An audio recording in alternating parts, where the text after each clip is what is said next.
பிதாவின் ஆசீர்வதிக்கப்பட்ட நல்ல வேலைக்காக ஜெபிக்கிறோம். ஆண்டுடைய கிருபை நாடு இறக்கத்தினாலும் காலமே தேவ சமூகத்தில் வந்து கர்த்தரை மையப்படுத்த எங்களுக்கு நீ பாராட்டிருக்கிற கிருபைக்காக ஸ்தோத்திரம். வந்திருக்கிறதான பிள்ளைகளை ஆசீர்வதியும். ஆண்டவருடைய கரம் கூட இருந்து எங்களை வழிநடத்தும்படி ஜெபிக்கிறோம். தடைகள் யாவும் நீக்கப்படும், அதிசயங்களை காணப்படும். நீங்கள் அறிய வேண்டிய ஒருவர் என்கிற இந்த காலை ஜெபம் ஒவ்வொரு நாளும் எங்களுக்கு ஆசீர்வாதத்தை கொடுப்பதற்காக தேங்க்ஸ் பண்ணுகிறோம். கர்த்தர் பெரிய காரியங்களை செய்யும். காண மகிமை துதி எல்லாம் உங்களுக்கே தருகிறோம். அதிசயங்களை காணப்படும். இயேசு கிறிஸ்துவின் நாமத்தில் தாழ்வோடு வேண்டிக் கொள்கிறோம். ஜெபங்களும் பிதாவே. ஆமென், ஆமென், ஆமென். ஸ்தோத்திரம். பாடல் ஆராதனை பியூலா அவர்கள் நடத்துவார். Praise God.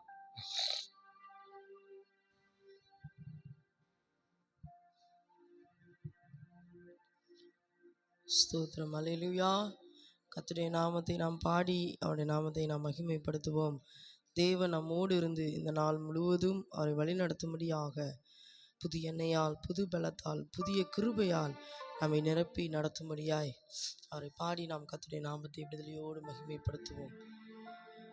உம் பாதம் பணிந்தேன் என்னாலும் துதியே, உம்மையன்றி யாரை பாடுவேன் ஏசையா. இந்த அன்பு உள்ளம் பொங்குதே ஏசையா, உந்த அன்பு உள்ளம் பொங்குதே. உம் பாதம் பணிந்தேன் என்னாலும் துதியே, உம்மையன்றி யாரை பாடுவேன் ஏசையா. உந்த அன்பு உள்ளம் பொங்குதே ஏசையா, உந்த அன்பு உள்ளம் பொங்குதே. பரிசுத்தமே பரவசமே பரணே சருளே வரம் பொருளே. பரிசுத்தமே பரவசமே பரணே சருளே வரம் பொருளே. தேடினதால் கண்டடைந்தேன், பாடிட பாடல்கள் ஈந்தளித்தேன். தேடினதால் கண்டடைந்தேன், பாடிட பாடல்கள் ஈந்தளித்தேன். உம் பாதம் பணிந்தேன் என்னாலும் துதியே, உம்மையன்றி யாரை பாடுவேன் ஏசையா. உந்த அன்பு உள்ளம் பொங்குதே ஏசையா, உந்த அன்பு உள்ளம் பொங்குதே. புது எண்ணெயார் புது பலத்தார், புதிய கிருபை புது கவியார். புது எண்ணெயார் புது பலத்தார், புதிய கிருபை புது கவியார். நிரப்பினிதா நடத்துகின்றீர், நூதன சாலேமில் சேர்த்திடுவீர். நிரப்பினிதா நடத்திடுவீர், நூதன சாலேமில் சேர்த்திடுவீர். உம் பாதம் பணிந்தேன் என்னாலும் துதியே, உம்மையன்றி யாரை பாடுவேன் ஏசையா. உந்த அன்பு உள்ளம் பொங்குதே ஏசையா, உந்த அன்பு. நெருக்கத்திலே உம்மை அழைத்தேன், நெருங்கி உதவி எனக்கு அளித்தீர். நெருக்கத்திலே உம்மை அழைத்தேன், நெருங்கி உதவி எனக்கு அளித்தீர். திசை கெட்டெங்கும் அலைந்திடாமல் தீவிரம் வந்தென்னை தாங்குகின்றீர். திசை கெட்டெங்கும் அலைந்திடாமல் தீவிரம் வந்தென்னை தாங்குகின்றீர்.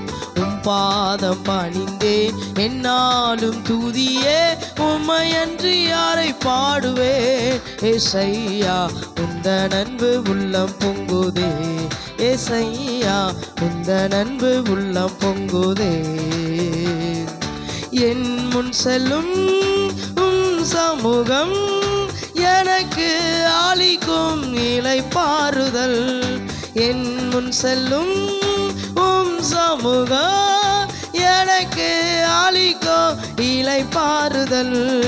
நேசிக்கிறேன் இயேசுவேவும் நேசமுகம் என்று கண்டிடுவேன். நேசிக்கிறேன் இயேசுவேவும் நேசமுகம் என்று கண்டிடுவேன். உம் பாதம் பணிந்தேன் என்னாலும் துதியே, உம்மை அன்றி யாரை பாடுவே. ஏசையா உந்த நண்பு உள்ளம் பொங்குதே, ஏசையா உந்த நண்பு உள்ளம் பொங்குதே. சீருடனே பேருடனே சிறந்து ஜோலிக்கும் கொடுமுடியில், சீருடனே பேருடனே சிறந்து ஜோலிக்கோ கொடுமுடியில், சீக்கிரமாய் சேர்த்திடுவீர் சீயோனை வாஞ்சித்து நாடிடுவேன். சீக்கிரமாய் சேர்த்திடுவீர் சீயோனை வாஞ்சித்து நாடிடுவேன். உம் பாதம் பணிந்தேன் என்னாலும் துதியே, உம்மை அன்றி யாரை பாடுவேன். இந்த நண்பு உள்ளம் பொங்குதே, ஏசையா இந்த நண்பு. ஆமே நெருக்கத்திலே உம்மை அழைத்தேன், நெருங்கி உதவி என கழித்தீர். நெருக்கத்திலே உம்மை அழைத்தேன், நெருங்கி உதவி என கழித்தீர். திசை கெட்டெங்கோ அலைந்திடாமல் தீவிரம் வந்தென்னை தாங்குகின்றீர். திசை கெட்டெங்கோ அலைந்திடாமல் தீவிரம் வந்தென்னை தாங்குகின்றீர். உம் பாதம் பணிந்தேன் என்னாலும் துதியே, உம்மை அன்றி யாரை பாடுவேன். ஏசையா உந்த நண்பு உள்ளம் பொங்குதே, ஏசையா உந்த நண்பு உள்ளம் பொங்குதே. உம் பாதம் பணிந்தேன் என்னாலும் துதியே, உம்மை அன்றி யாரை பாடுவேன். ஏசையா உந்த நண்பு உள்ளம் பொங்குதே, ஏசையா உந்த நண்பு உள்ளம் பொங்குதே. என் இதய தெய்வமே நீர், எனது இறைவாருயிரே. என் இதய தெய்வமே நீர், எனது இறைவா ஆருயிரே. நேசிக்கிறே இயேசுவே உம் நேசமுகம் என்று கண்டிடுவேன். நேசிக்கிறே இயேசுவே உம் நேசமுகம் என்று கண்டிடுவேன். உம் பாதம் பணிந்தேன் என்னாலும் துதியே, உம்மை அன்றி யாரை பாடுவேன். ஏசையா உந்த நண்பு உள்ளம் பொங்குதே, ஏசையா உந்த நண்பு. சீருடனே பேருடனே சிறந்து ஜோலிக்கும் கொடுமுடியில், சீருடனே பேருடனே சிறந்து ஜோலிக்கும் கொடுமுடியில், சீக்கிரமாய் சேர்த்திடுவீர் சீயோனை வாஞ்சித்து நாடிடுவேன். சீக்கிரமாய் சேர்த்திடுவீர் சீயோனை வாஞ்சித்து நாடிடுவேன். உம் பாதம் பணிந்தேன் என்னாலும் துதியே, உம்மை அன்றி யாரை பாடுவேன். ஏசையா உந்த நண்பு உள்ளம் பொங்குதே, ஏசையா உந்த நண்பு உள்ளம் பொங்குதே. என் முன் செல்லும் உம் சமூகம் எனக்கு ஆளிக்கும் இளைப்பாறுதல். என் முன் செல்லும் உம் சமூகம் எனக்கு ஆளிக்கும் இளைப்பாறுதல். உமது கோலோ உம் தடியோ உண்மையா என்னையும் தேற்றிடுதே. உம் தடியோ உண்மையா என்னையும் தேற்றிடு. சொல்லுமா உம் பாதம் பணிந்தேன் என்னாலும் துதியே, உம்மை அன்றி யாரை பாடுவே. ஏசையா உந்த அன்பு உள்ளம் பொங்குதே, ஏசையா உந்த அன்பு உள்ளம் பொங்குதே. புது எண்ணெயால் புது பலத்தால் புதிய கிருபை புது கவியார், புது எண்ணெயால் புது பலத்தால் புதிய கிருபை புது கவியார் நிரப்பினிதோ நடத்துகின்றீர், நூதன சாலையில் சேர்த்திடுவீர். நிரப்பினிதோ நடத்திடுவீர், நூதன சாலையில் சேர்த்திடுவீர். பாதம் பணிந்தேன் என்னாலும் துதியே, உம்மையன்றி யாரை பாடுவே.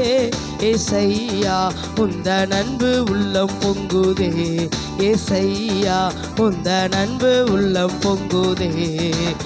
பாதம் பணிந்தேன் என்னாலும் துதியே, உம்மையன்றி யாரை பாடுவே. ஏசையா உந்த அன்பு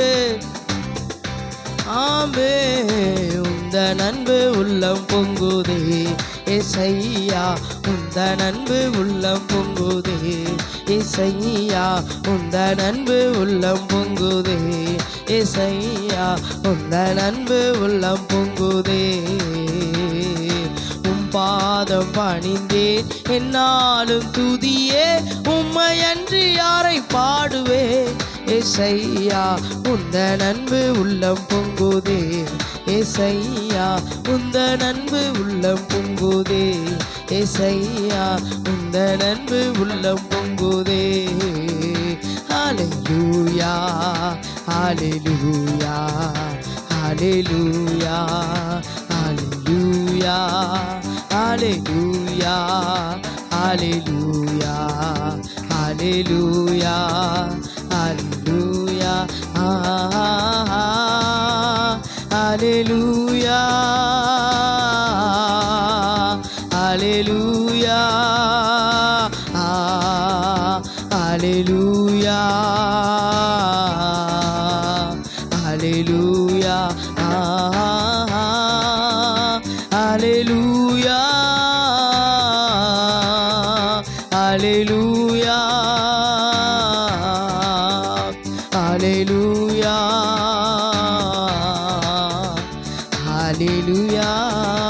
கரங்களை தட்டி அந்த நல்ல தேவனுக்கு நன்றிகளை செலுத்தி ஹல்லேலூயா ஹல்லேலூயா அவரை ஆராதிக்கும்படி கிருபைகளை தந்த தேவனுக்கு அனுதினமும் நாள்தோறும் புதிய கிருபையினால் நம்மை அலங்கரிக்கிற தேவனுக்கு ஹல்லேலூயா. நன்றி நன்றி நன்றி நன்றி நன்றி ஆண்டவரே, நன்றி செலுத்துகிறோம். ஸ்தோத்திரம் ஸ்தோத்திரம் ஸ்தோத்திரம். ஆமென். சோதரன் சோதரன் ஆண்டவரே ஸ்தோத்திரம். பாய் மட்டுமாயுமே ஆராதிக்கும்படி தேவன் எங்களுக்கு கொடுத்த கிருபைக்காய் ஸ்தோத்திரம். கேட்க போகிற வார்த்தை எங்களுக்கு ஆசீர்வாதமாக்கி தார். வார்த்தை கொண்டு எங்களோடு பேசும். இயேசுவின் நாமத்தில் பிதாவே, ஆமென்.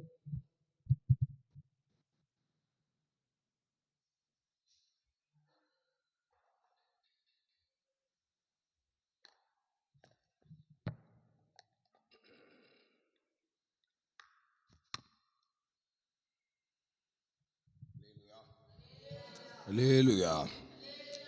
ஆண்டவருடைய நாமம் மகிமைப்படுவதாக. இந்த காலவேளையில் தேவ சமூகத்தில் வந்திருக்கிற உங்களை யாவரையும் வாழ்த்தி அன்போடு வரவேற்கிறேன். காலமே கர்த்தரை தேடுகிறது ஒரு பெரிய அபிஷேகம். கர்த்தர் அந்த அபிஷேகத்தை நம்ம வாழ்க்கையில் எல்லாருக்கும் தந்ததை நினைக்கும் போது ஆண்டவருக்கு துதிகளை செலுத்தி கர்த்தரை மகிமைப்படுத்துகிறேன். அல்லேலூயா. நம்ம பவுலை குறித்து தியானிச்சிட்ருக்கோம். பவுலின் வாழ்க்கையிலே பல காரியங்களை நம்ம பார்த்து வருகிறோம். அருமையான தெய்வ பிள்ளைகளே ஸ்தோத்திரம். இப்போ நேற்றைய தினத்திலே நாம் பார்க்கும்போது அரசு அரண்டை வாங்கி கொண்டு சவுல் ஜனங்களை துன்புறுத்த கடந்து செல்லும்போது கர்த்தர் சந்திக்கிறதை நாம் அறிந்தோம். இப்போ கர்த்தர் பவுலை சந்திச்சிட்டார்.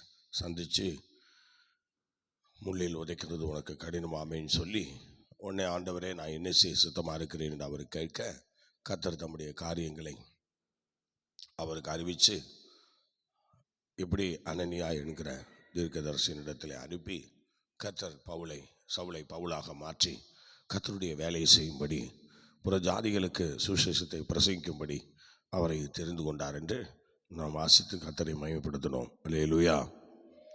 சத்தமாக சொல்லுங்கள் பார்க்கலாம். அப்படி ஆண்டவருடைய மகிமையை நம்ம கண்டடைய கிருபை தந்தார்.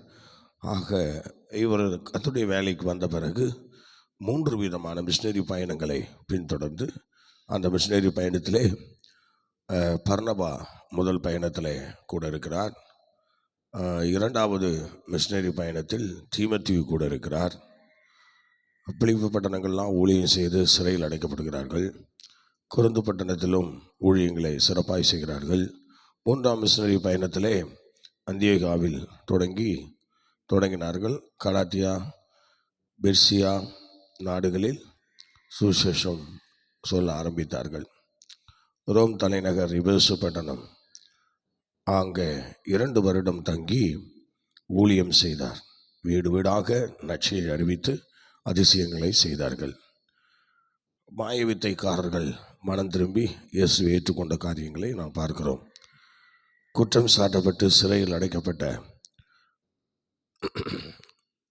அருமையான பவுலை கொலை செய்ய யூதர்கள் ஆலோசனை பண்ணினார்கள். இயேசுவை எப்படி கொலை செய்யும்படி திட்டமிட்டார்களோ அதுபோல அருமையான பவுலையும் கொலை செய்வதற்கு ஒரு காலத்தில் பவுல் எல்லாரையும் கொலை செய்ய பிடிச்சிட்டு போனார். ஆனால் இப்போ இவருடைய விஷயம் என்ன அப்படின்னா, இவரை கொலை செய்ய யூதர்கள் இப்போ தேடுறாங்க. அந்த அளவுக்கு இவர் மாறிவிட்டார்.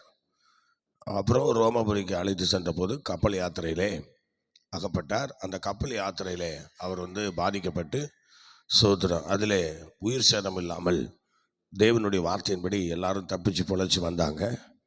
அப்படி வருகும் பொழுது தான் ஸ்தோத்திரம் மெலித்தா தீவில் அவர்கள் அகப்படுகிறார்கள். மெலித்தா தீவில் சேருகிறார்கள்.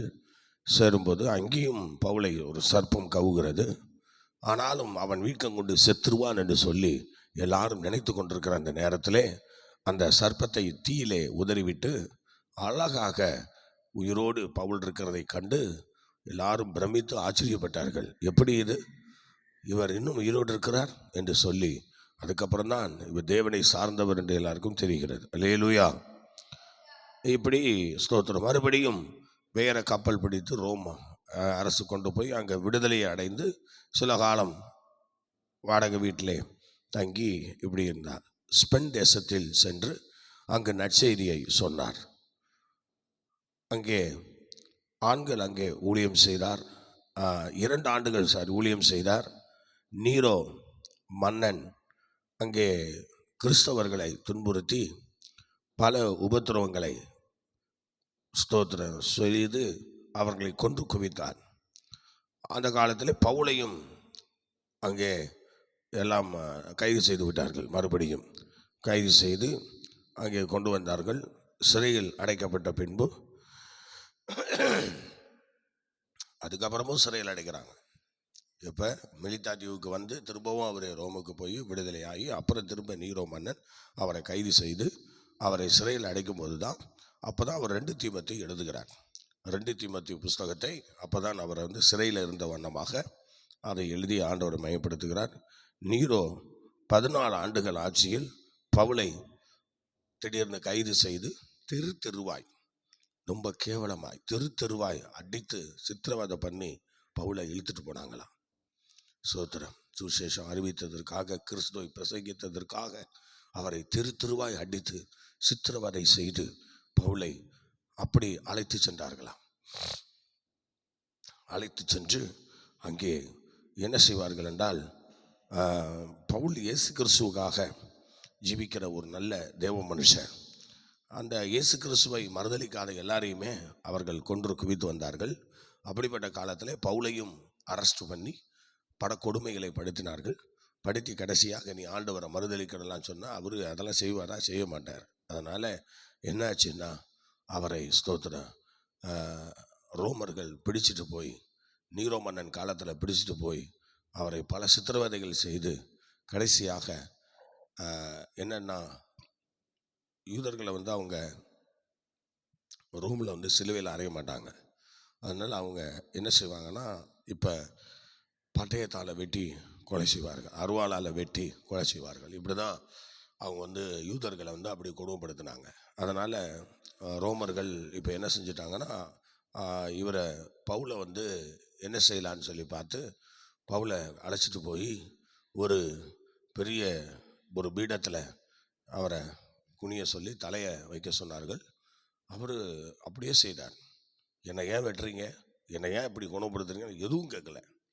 சோத்துறான். பார்த்தீங்களா, அவர் சொன்னார், எனக்கு லாபமாக இருந்தவைகள் எவைகளோ அவைகள்லாம் நஷ்டம் என்று விட்டேன், குப்பையுமாக எண்ணுகிறேன்னு சொன்னார். இந்த மரணம் அவருக்கு லாபம் இல்லை, ஆனால் ஒரு வகையில் அவருக்கு லாபம். அதனால் அவர் என்ன செய்கிறார் பாருங்க, மரண காலத்தில் அவர் தன்னை ஒப்பு கொடுக்குறார். ஒப்பு கொடுத்து அந்த நீரோ மன்னனுடைய அந்த காலத்திலே சோத்திரம் என்ன செய்கிறார் பாருங்க. பவுல் இயேசு கிறிஸ்துவுக்காக கிபி 65 செப்டம்பர் மாதம் 23ஆம் தேதி இரத்த சாட்சியாக மரித்தார். எப்படி மரித்தார் என்றால், அந்த தலையை கொண்டு போய் அப்படி வைத்தார்கள். வைக்கும்போது அதிலே ஒருவன் ஓடி வந்து அருவாளால் என்ன செய்கிறான், அவரை தலையை வெட்டி துண்டித்து விடுகிறான். சோத்திரம் பாருங்கள், கஷ்டப்பட்டு ஊழியம் செய்தவர், வேதனையோடு ஊழியம் செய்தவர், கடைசியாக அவருடைய தலை ஒரு நிமிஷம், ஒரு இமை பொழுதுல துண்டிக்கப்பட்டு தன்னுடைய ஜீவனை துடிக்க கொடுத்தார். இப்படி அன்னைக்கு அவர் வந்து அந்த மரணத்தை சந்தோஷமாக ஏற்றுக்கொண்டார். சோத்திரம். அந்த 2 தீமோத்தேயு எழுதும்போது தான் அவர் சொல்றார், அவருக்கு தெரியும் இனிமேல் நான் உயிரோடு இருக்க மாட்டேன்னு அவருக்கு நல்லா தெரியும். அதுதான் கடைசியாக நல்ல போராட்டத்தை போராடினேன், ஓட்டத்தை முடித்தேன், விசுவாசத்தை காத்து கொண்டேன், இது முதல் எனக்கு நீதியின் கிரீடம் வைக்கப்பட்டிருக்கு. அந்த வசனத்தை எடுங்க பார்க்கலாம். எவ்வளோ அருமையாக சொல்கிறாரு பாருங்க. 2 தீமோத்தேயுல எடுங்க, சீக்கிரம் எடுங்க. சூத்திரம் பாருங்கள். அவர் நல்லா தெரிஞ்சிருச்சு, இனிமேல் நான் உயிரோடு இருக்க மாட்டேன், இனி நான் ஆண்டவருக்காக மரிக்க போகிறேன். கர்த்தர் நல்ல தெளிவாக சொல்லிட்டாரு. ஏன்னா ஆண்டவரும் சொல்லிட்டார்ல, நீ ரோமாபுரியில் என்னை குறித்து சாட்சி கொடுக்கணும்னு. அதனால் அவர் தெளிவாக இருக்கிறார். நல்ல போராட்டத்தை போராடினேன், ஓட்டத்தை முடித்தேன், விசுவாசத்தை காத்துக்கொண்டேன். பார்த்தீங்களா, காத்து கொண்டுட்டு தன் உயிரை கொடுத்துட்டாரு. ஆனால் கொடுத்த பிறகு என்ன நடக்கும்னு அவர் சொல்றாரு பாருங்க. நான் என் உயிரை கொடுக்குறேன், கொடுத்த பிறகு என்ன நடக்கும் தெரியுமா, அதையும் அவர் தெரிஞ்சிருந்தார். அதனால தான் அவர் உயிர் போக போகிற காலத்தில் கூட எதுவுமே அவர் சொல்லலை, யாரையும் எதுவும் திட்டலை, யாரையும் எதையும் குறை சொல்லலை. அப்படியே தன்னை ஒப்பு கொடுத்தார், மரணத்திற்கு தன்னை ஒப்பு கொடுத்தார். ஏன்னா பின்னாடி அவருக்கு சம்பவிக்க போகிறத அவர் நல்லா தெரிஞ்சிருந்தார். என்ன சம்பவித்தது படிங்க பார்க்கலாம். படிங்க. இது முதல் நீதியின் கிரீடம், நான் மரிக்கிற இது முதல், இரத்த சாட்சியாக மரிக்கிற இது முதல் நீதியின் கிரீடம் எனக்காக வைக்கப்பட்டிருக்கிறது. நீதியுள்ள நியாயாதிபதியாகிய கர்த்தர் அந்நாளிலே அதை எனக்கு தந்தருளுவார். சோத்திரம். பாத்தீங்களா, அவர் என்ன சொல்றாரு பாருங்க, நான் நிச்சயம் இல்லாதவனாக ஓடேன். இன்றைக்கு அநேக கிறிஸ்தவர்களுக்கும் தேவ ஊழியர்களுக்கும் விசுவாச மக்களுக்கும் அப்படிப்பட்ட நிச்சயம் இருக்குமா என்று பார்த்தா சந்தேகம், கவலைக்கிடமா இருக்கிறது. ஏனென்றால் அவர் நிச்சயம் இல்லாதவனாக ஓடேன்னு சொல்ற, அவர் செய்கிற ஒவ்வொரு காரியமும் அப்படிப்பட்ட காலத்தை எண்ணிதான் அவர் ஓடிக்கொண்டிருக்கிறார். சோத்திரம். இயேசு கிறிஸ்து எப்படி தமக்கு முன் வைத்திருந்த சந்தோஷத்தின் பொருட்டு அவமானத்தை எண்ணாமல் சிலுவையை சகித்து அவர் தனது ஓட்டத்தை ஓடி முடித்தாரோ, அதே போன்றுதான் அப்போ சொன்னாங்க பவுலும், நான் எதற்காக பிடிக்கப்பட்டேனோ அதற்காக நான் லெக்கை நோக்கி தொடர்கிறேன். பார்த்தீங்களா, நான் எதற்காக பிடிக்கப்பட்டேனோ அதற்காக நான் லெக்கை நோக்கி தொடர்கிறேன் என்று சொல்லுகிறார். அவருக்கு தெரியுது நான் பிடிக்கப்பட்டது அதுக்காக தான். சோத்ரா. அல்லேலூயா, அல்லேலூயா. கிறிஸ்துக்குள்ளே அவருக்கு எவ்வளோ ஆசீர்வாதங்கள் இருந்துச்சு, எல்லாத்தையும் விட்டுட்டார் ஆண்டவருக்காக. கிறிஸ்துக்கு வெளியே உள்ள ஆசீர்வாதங்கள் எல்லாத்தையும் விட்டுட்டார். எத்தெல்லாம் லாபமாக தெரிஞ்சுதோ அதெல்லாம் ஆண்டவருக்காக நஷ்டம் என்று விட்டுட்டார். பார்த்தீங்களா, எதெல்லாம் அவருக்கு லாபமாக இருந்துச்சு எல்லாத்தையும் விட்டுட்டார். நல்லா யோசிச்சு பாருங்க கர்த்தருடைய பிள்ளையே, இன்னைக்கு நமது வாழ்க்கையில் அப்படி ஏதாவது செய்திருக்கிறோமா? யோசித்து பாருங்க. சோத்திரம். எத்தனை இடங்களில் பவுல் மகிமையாக இருந்திருக்கலாம் தெரியுமா? ஆனால் எதுலேயுமே அவர் மகிமையாக இல்லை. காரணம், எல்லாத்தையும் ஆண்டவருக்காக விட்டுட்டார், இழந்துட்டார். ஆண்டவருடைய சமூகத்தில் எல்லாத்தையும் இழந்துட்டார்.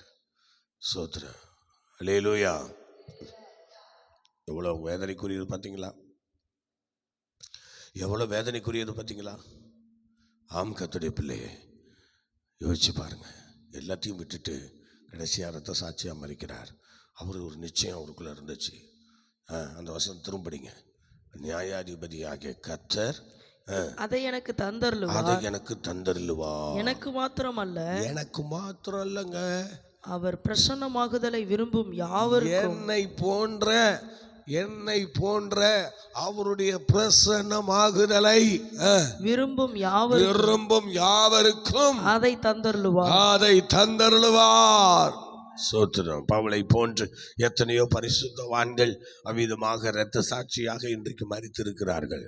எவ்வளோ பேர் மரிச்சிருக்கிறாங்க. சோத்திரம். ஒருத்தர் ரெண்டு பேர் இல்லை. சோத்திரம். இப்போ கூட சோத்திரம் ஹல்லேலூயா 70 பேரை சோத்திரம் கடத்தி கொண்டு போய் ஒரு தேவாலயத்தில் வச்சு தலையை சிரச்சேதம் பண்ணியிருக்கிறாங்க ஒரு தீவிரவாத கும்பல். பார்த்தீங்களா? இன்றைக்கும் அந்த மக்கள் ஆண்டவருக்காக அந்த இரத்த சாட்சியாக மறுத்திருக்கிறார்கள். இவ்வளோ நினச்சிட்டானுவோ, இன்னைக்கு இவங்களை கொண்டுட்டோம் பெரிய ஜெயன்னு சொல்லி. ஆனால் அந்த பாவி பல்வலுக்கு தெரியல, இன்னைக்கு நம்ம கொன்று அவங்கள தேவனுடைய ராஜ்யத்துக்கு அனுப்பிட்டோமேன்னு அவனுக்கு தெரியல. சோத்திரம். அவனும் நல்ல வேலையை தான் செய்திருக்கிறானுவோம். ஆனால் இவனுக்கு என்னன்னா, ஒரு தேவாலயத்துக்குள்ள ஒரு தேவனுடைய ராஜ்யத்துக்குள்ள அவங்கள அனுப்புறதுக்கு இவனுக்கு ஒரு வாய்ப்பு கொடுத்தாரு. ஆனால் இவனும் உள்ள வருவதுக்கா எவ்வளோ கஷ்டம்னு தெரியல. வர முடியாது. காலம் முழுவதும் நித்திய ஆக்கினியை அனுபவிப்பதற்காக அவர்கள் இப்படிப்பட்ட கொடூரமான காரியங்களை எல்லாம் செய்து வருகிறார்கள், தீவிரவாத கும்பல். சோத்திரம். பார்த்தீங்களா? இன்னைக்கு அவ்விதமாக எனக்கு பிரியமானவர்களே, நீங்கள் கொஞ்சம் யோசிச்சு பாருங்க. இன்னைக்கு நான் அப்படி ஒரு நிச்சயம் இல்லாதவனாக ஓடேன் என்று அப்போஸ்தலனாகிய பவுல் சொல்றாரு. நிச்சயம் இல்லாதவனாக நான் ஓடலை. எனக்கு தெரியும். சோத்திரம். நியாயாதிபதியாக கர்த்தர் நாள் வெளிப்படும் போது அந்த பிரசன்னமாகுதலை உணர எல்லாருக்கும் தருவார் என்று சொன்னார். பார்த்தீங்களா? அவர் அனுபவத்தோடு சொல்கிறார். அதனால் கர்த்தருடைய பிள்ளையே, ஆண்டவருக்காக வாழ்கிறோம் என்கிற அந்த நம்பிக்கை இருக்குமானால் வருகிற சின்ன சின்ன விஷயங்கள்லாம் பெருசாக எண்ணாமல் கர்த்தருக்காக நம்ம நிற்கணும், கர்த்தருக்காக நம்ம வாழணும். சோத்திரம். ஆண்டவருக்காக இந்த பூமியில் எதையும் செய்வதற்கு நம்மை அர்ப்பணிக்க நம்ம தன்னை கடமையாக ஒப்பு கொடுக்கப்பட்டிருக்கிறோம்.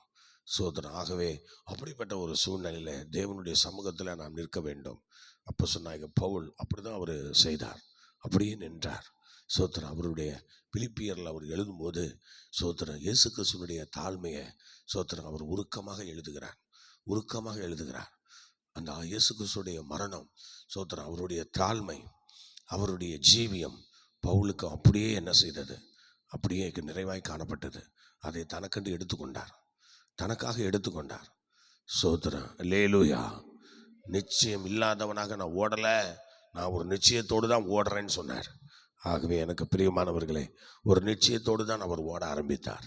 அவர் ஓட ஆரம்பித்த அந்த நாட்களிலே ஆண்டவர் அவரை சிறப்பாய் நடத்தினார். தம்முடைய பிரசன்னம் கொண்டு அவரை ஆசீர்வதித்தார். இவ்விதமாக இரத்த சாட்சியாக அவர் மரித்திருக்கிறார். எப்போ மரித்தார் என்று சொல்லப்பட்டிருக்கிறது? கிபி 65 செப்டம்பர் மாதம் 23ஆம் தேதி. ஸ்தோத்திரம். பார்த்தீங்களா? 23ஆம் தேதி இரத்த சாட்சியாக அவர் மரிச்சிருக்கிறார். அல்லேலூயா. அப்படிப்பட்ட ஒரு ஸ்தோத்திர புனிதமான பவுலினுடைய அந்த இரத்த சாட்சியை மரித்த அந்த காரியத்தை நம்ம பார்க்கிறோம். அல்லேலூயா. ஆகவே ஸ்தோத்திர அப்படி இரத்த சாட்சியாக அவர் அன்னைக்கு மரித்த பொழுது அவருடைய சடலத்தை லூசியா என்கிற ஒரு கிறிஸ்தவ பெண்மணி தன்னுடைய தோட்டத்தில் அடக்கம் பண்ணினாள்.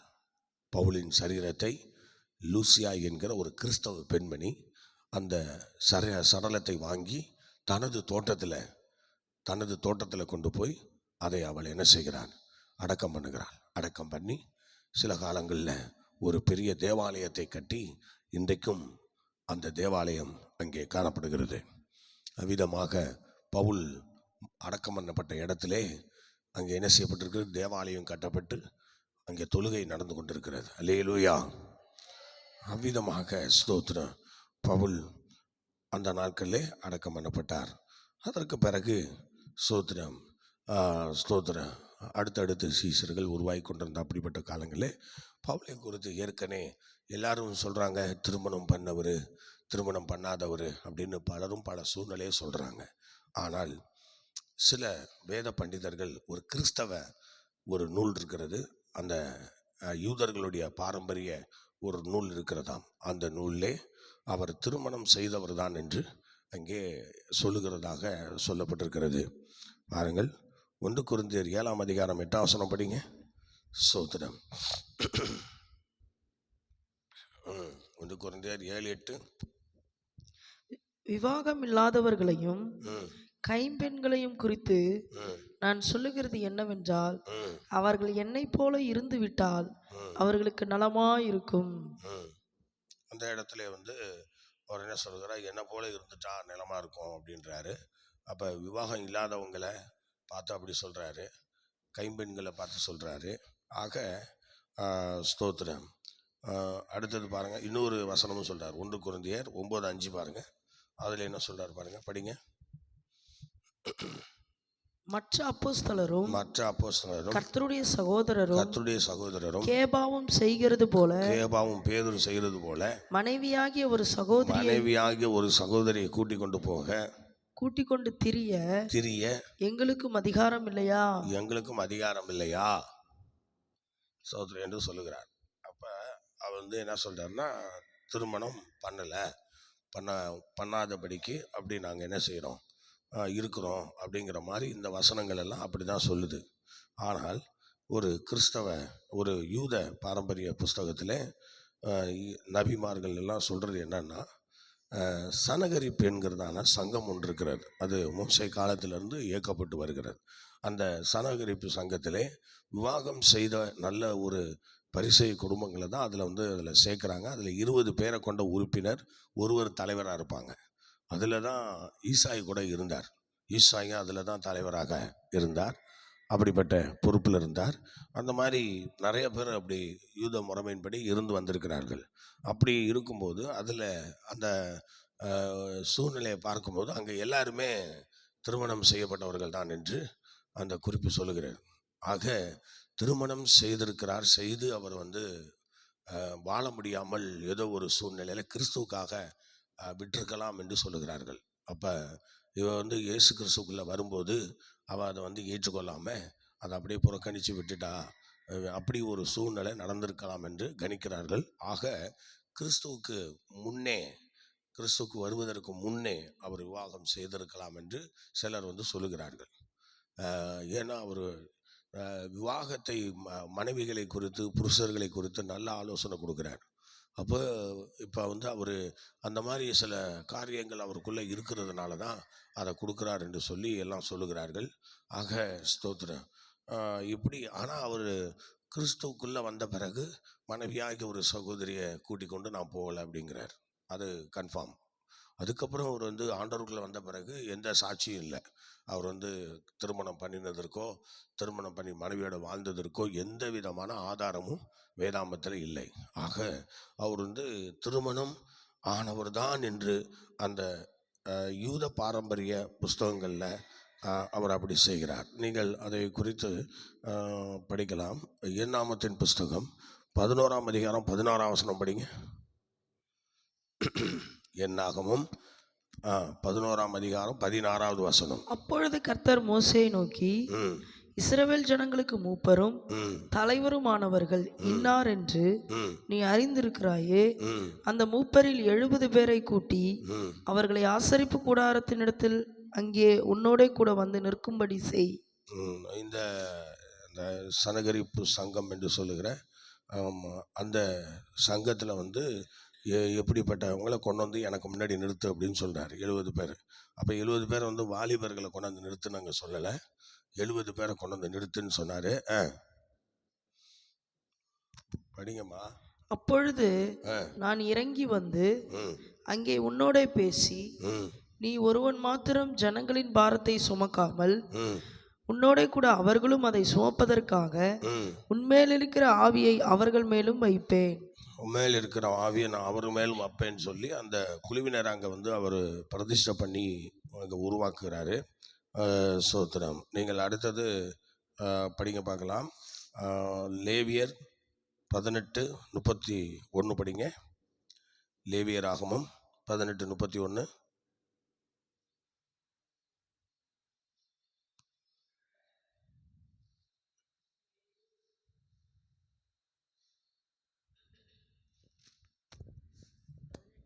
இப்போதான்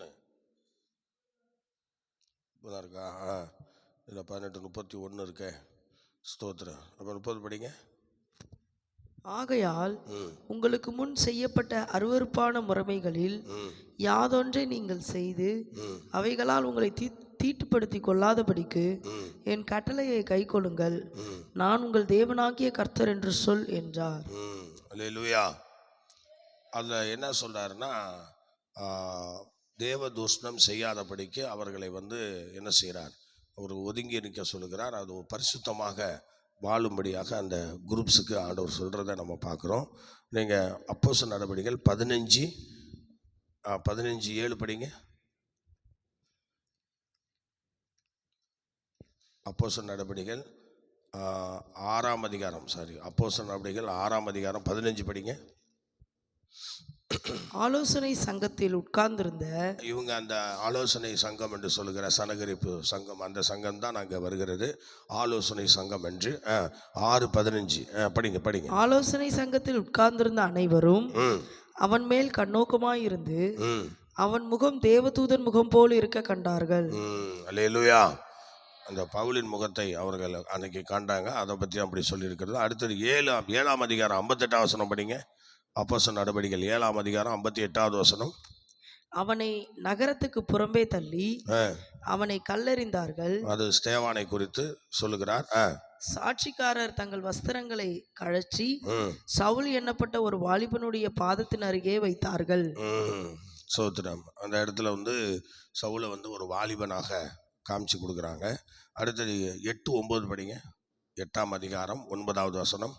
சீமோன் என்று பெயர் கொண்ட ஒரு மனுஷன் அந்த பட்டணத்திலே மாய வித்தைக்காரனாயிருந்து தன்னை ஒரு பெரியவன் என்று சொல்லி சமாரியா நாட்டு ஜனங்களை பிரமிக்க பண்ணி கொண்டிருந்தான். தேவனுடைய பெரிதான சக்தி இவன்தான் என்று எண்ணி சிறியோர் பெரியோர் யாவரும் அவனுக்கு செவி கொடுத்து வந்தார்கள். அவனுக்கு போய் செவி கொடுத்து வந்தார்களாம். பார்த்தீங்களா? அவனுக்கு போய் அவர்கள் செவி கொடுத்து வந்தார்கள். அவன் அநேக காலமாய் தன்னுடைய மாய வித்தைகளினாலே அவர்களை பிரமிக்க பண்ணினதினால் அவனை மதித்து வந்தார்கள். அந்த எல்லாருமே டோட்டலி எல்லாருமே அப்படி மதித்து வந்திருக்கிறாங்க. ஸ்தோத்திரம். அடுத்தது நீங்கள் படிக்கலாம். கலாத்தியர் 1:14 படிங்க. கலாத்தியர் 1:14.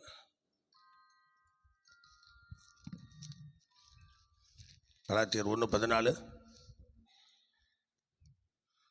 கலாத்தியர் 1:14 படிங்க. என் ஜனத்தாரில் என் வயதுள்ள அநேகரை பார்க்கிலும் யூத மார்க்கத்திலே தேறினவனாய் என் பிதாக்களுடைய பாரம்பரிய நியாயங்களுக்காக மிகவும் பக்தி வைராக்கியம் உள்ளவனாய் இருந்தேன். அதெல்லாம் அந்த சங்கத்தில் இருக்கிறவங்க அப்படிலாம் இருக்கணுமா, எல்லாத்துலேயும் தேறினவங்களா இருக்கணுமா. அடுத்தது நீங்கள் பிலிப்பியர் 5:6 படிங்க.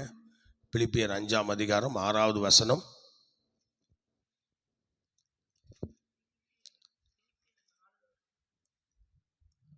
3:6. பக்தி வைராக்கியத்தின்படி சபையை துன்பப்படுத்தினவன் நியாயப்பிரமாணத்திற்குரிய நீதியின்படி குற்றச்சாட்டப்படாதவன். நியாயப்பிரமாணத்தின்படி அந்த சங்கத்துல இருக்கிறதுனால அவங்க குற்றம் சாட்டப்படாதவர்களாக அந்த சங்கத்துல அவர்கள் இருந்திருக்கிறார்கள். அல்லேலூயா. சார், அடுத்தது நீங்க அப்போஸ்தலர் நடவடிக்கைகள் 23:6 படிங்க.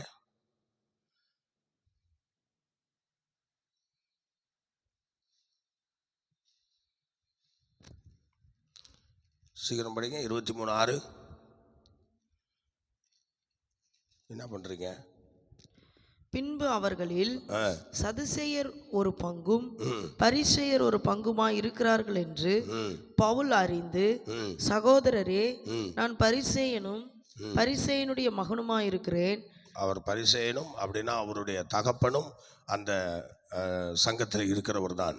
அதனால் பரிசேயர்கள் மேக்சிமம் வந்து அந்த சங்கத்தை ஒட்டி தான் இருப்பார்கள். அப்போ அவங்க அப்பாவுக்கு திருமணம் ஆயிருக்குல்ல, அப்போ இவருக்கும் ஆயிருக்கணும் என்று சொல்லி அங்கே சொல்லப்படுகிறது. திருமணம் ஆயிருக்க வேண்டும் என்று தான் சொல்லுகிறார்கள். திருமணம் இல்லாமல் அப்படிப்பட்ட பரிசேய குரூப்பில் வந்து அவரை சேர்க்க மாட்டாங்க. ஆனால் இவர் வந்து ஒரு பரிசேயன் சோதரன், பார்த்தீங்களா, இவர் வந்து ஒரு பரிசேயன். அதனால் பரிசேய குரூப்பில் இவர் வர்றதுனால இவர் வந்து திருமணம் ஆனவர் தான் சொல்லி அடித்து சொல்கிறாங்க. அது ஒரு யூத புஸ்தகத்தில் அந்த மாதிரி சொல்லப்படுகிறது. அவர் வந்து திருமணம் ஆயிருக்கிறார் என்று ஒரு யூதருடைய சரித்திர புஸ்தகம். பவுல் வந்து திருமணம் ஆனவர் என்று அது சான்றளிக்கிறது ஸ்தோத்திரம். ஆனால் அது வந்து நிறைய பேரிடத்துல அது ஸ்தோத்திரம், சில பேர் இன்னும் சந்தேகத்தில் தான் பிரசங்கம் பண்ணுறாங்க. அவர் திருமணம் ஆனவர் இல்லை, அவர் திருமணம் ஆகலை அப்படின்னு தான் சொல்கிறாங்க. ஆனால் உண்மையாக அந்த யூதருடைய சரித்திர புஸ்தகம் சொல்கிறது அவர் திருமணமானவர் என்று. அவர் வந்து இயேசு கிறிஸ்துவை ஏற்றுக்கொள்வதற்கு முன்னதாக திருமணம் செய்து, ஒருவேளை இவர் இயேசு கிறிஸ்துவை ஏற்றுக்கொண்ட பிறகு விலகியிருக்கலாம் அப்படின்னு சொல்கிறாங்க. ஆனால் குழந்தைகள் இருந்ததாக எதுவும் சொல்லப்படவில்லை. ஆக அவருடைய தொழிலெலாம் சொல்கிறாங்க, அவங்க அப்பா செய்த தொழில் சொல்கிறாங்க, இவரும் போய் தொழில் செய்தது சொல்கிறாங்க. ஆனால் ஃபேமிலி மேரேஜ் காரியங்கள் எதுவுமே ஆதாரம் இல்லை, சொல்லப்படலை. அதனால் சில பேர் ஆதாரம் இல்லாததுனால அப்படி சொல்கிறாங்க. ஆனால் யூத சரித்திர புஸ்தகம் சொல்கிறது என்னென்னா அவருக்கு திருமணம் ஆயிடுச்சுன்னு தான் சொல்கிறாங்க. ஆகவே யூத சரித்திர புஸ்தகம் பொய்ன்னு சொல்ல முடியாது, அது உண்மை. அதை சில நபிமார்கள் இன்றைக்கும் அதை என்ன செய்கிறாங்க, வச்சு அதை எல்லாருக்கும் சொல்லிட்டு தான் இருக்கிறாங்க. அங்கே பயில்கிற எல்லாருக்கும் அந்த காரியத்தை சொல்லி கொடுத்து கொண்டிருக்கிறார்கள். ஆகவே அருமையான தெய்வ பிள்ளையே, இன்றைக்கு நன்றாய் தெரிந்து கொள்ள வேண்டும், அவர் வந்து ஒரு திருமணமானவர் அல்லேலூயா என்று சொல்லப்படுகிறது சோதரன். அதுக்கு பிறகு உங்களுடைய சந்தேகத்துக்கு ஆண்டவர் தான் பதில் சொல்ல வேண்டும். ஆகவே ஸ்தோத்திரம். அப்போ சொன்னாங்க பவுல் திருமணமானவர் என்று அது சான்றளிக்கிறது அந்த யூத சரித்திர புஸ்தகம். ஆகவே இப்படி பவுலை குறித்தும் இன்னும் சில பரிசுத்தவான்களை குறித்தும் பல தகவல்களை நம்ம அந்த இடத்துலேருந்து எடுத்துக்கொள்ளலாம், பார்க்கலாம், விசாரிக்கலாம்.